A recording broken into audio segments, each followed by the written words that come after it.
Voyons ensemble la dernière partie du sous-module 6 que j'ai appelée suite d'addition et de soustraction. Nous avons 1 et 3 25e plus 2 cinquièmes plus moins 22 quinzièmes. Nous allons d'abord transformer le nombre fractionnaire 1 et 3 25e en expression fractionnaire. 25 fois 1, 25 et 3, 28 25e. Et je retranscris le reste du problème puisque les autres n'ont pas besoin d'être transformés. Et 25 étant le plus grand des dénominateurs, je vais trouver ses multiples. Les multiples de 25 sont 0, 25. 25 ne se divise pas par 15, je dois continuer ma liste. 50. 50 ne se divise pas par 15, je continue la liste. 75. 75 se divise par 5, par 15 et par 25, donc il sera notre PPCM, notre plus petit commun multiple. Transformons chacune des fractions en 75e, donc 28 25e en 75e, j'obtiens fois 3 au dénominateur, fois 3 au numérateur, et ça me donne 84. 2 cinquièmes en 75e, je dois multiplier 5 par 15, ainsi que le numérateur multiplié par 15, 2 fois 15, 30. Et moins 22 quinzièmes maintenant, que je vais mettre en 75e. Pour mettre en 75e, il faut que je multiplie 15 par 5, ainsi que 22 par 5, ce qui m'amène à moins 110 75e. Donc 28 25e devient 84 75e, plus 2 cinquièmes devient 30 75e, et plus moins 22 quinzième devient plus moins 110 quinzième. Prochaine étape, remplacer les doubles signes par un seul signe. Donc, nous gardons 84 plus 30 plus moins 110 devient moins 110, le tout sur 75. Plaçons d'abord le nombre négatif au début de la phrase, moins 110 plus 84 plus 30, le tout sur 75. Moins 110 demeure moins 110. 84 plus 30 me donne 114. Le tout sur 75. Une dette de 110 $, j'ai 114 $ dans ma poche. Il me reste dans ma poche 4 sur 75. Le résultat est 4/75e. Un autre exemple. 23 sixièmes plus moins 2 et 4 cinquièmes moins 3 et 1 douzième plus 4 et 2 tiers. Oh là là, toute une suite. Commençons par transformer tous les nombres fractionnaires en expressions fractionnaires. 23 sixièmes demeure 23 sixièmes plus moins 2 et 4 cinquièmes devient moins 14 cinquièmes moins 3 et 1 douzième devient moins 37 douzièmes, plus 4 et 2 tiers devient 14 tiers. Nous devons trouver le dénominateur commun entre 5, 6, 3 et 12. Le plus grand des dénominateurs ici, c'est 12. Nous allons chercher les multiples de 12. On commence par 0.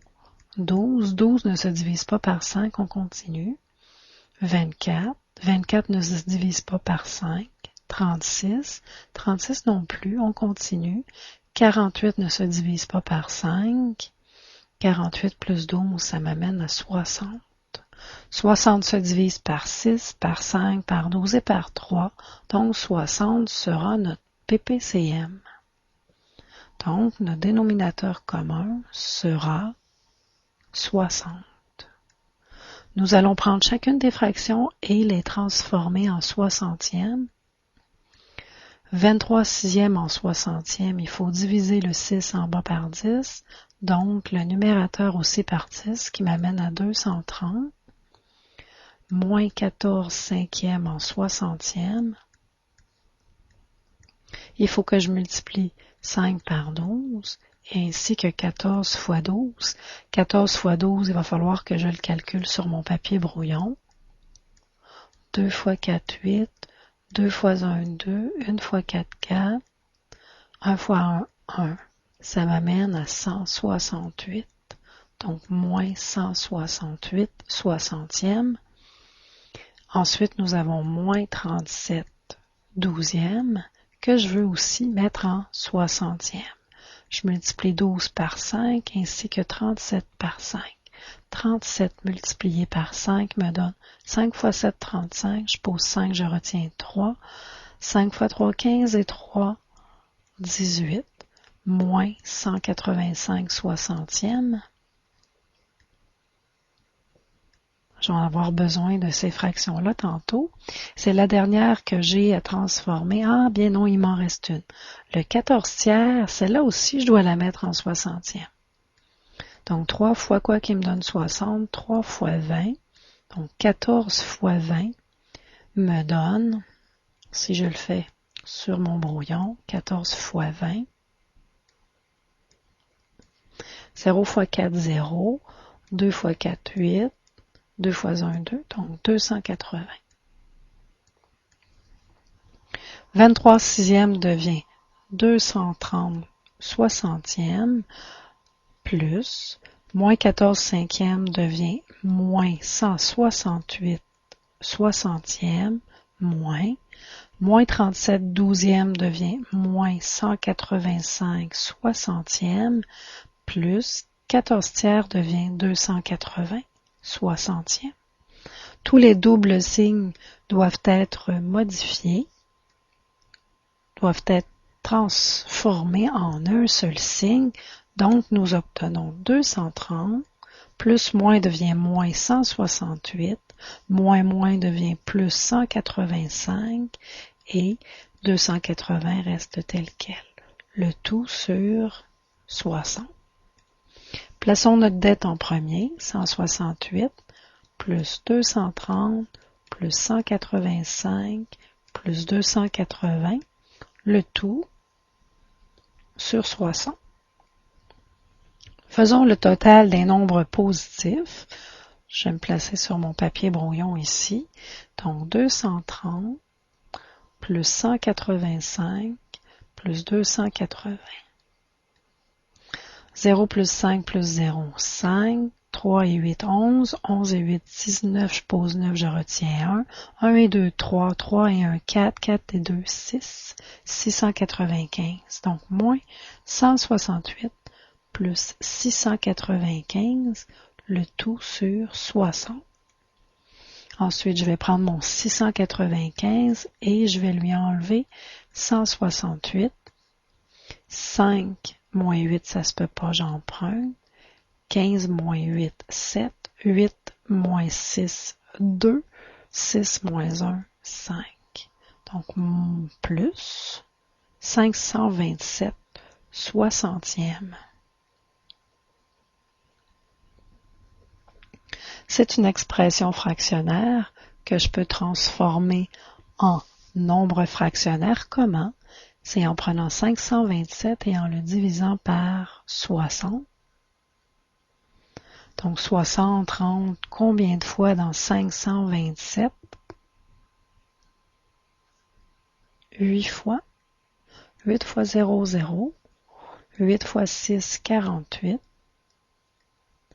Il me reste 7 moins 0, 7. 2 moins 8, ça se peut pas, j'emprunte. 12 moins 8, 4. Donc, 8 entiers et 47 soixantièmes. Donc, le calcul de celui-ci était quand même assez long. Il faut pas mal de courage pour y arriver. Et n'ayez pas peur d'utiliser une feuille brouillon pour faire vos calculs au lieu de les faire mentalement, puis de faire une erreur de calcul, une erreur bête. Un autre exemple. Moins 11 quinzièmes plus 7, moins 2 cinquièmes, moins 9 dixièmes. D'abord, complétons l'entier 7. Mettons-le sur 1 pour qu'il ait l'apparence d'une fraction. Ici, je n'ai pas de nombre fractionnaire à transformer. Mon plus grand des dénominateurs est 15, donc je vais chercher ses multiples. Les multiples de 15 sont 0, 15, mais 15 ne se divise pas par 10, donc il faut continuer. 30. Est-ce que 30 se divise par 10? Oui. Est-ce que 30 se divise par 5? Oui. Est-ce que 30 se divise par 1? Oui. Est-ce que 30 se divise par 15? Oui. Donc 30 sera notre PPCM. Prenons moins 11 quinzièmes et 30.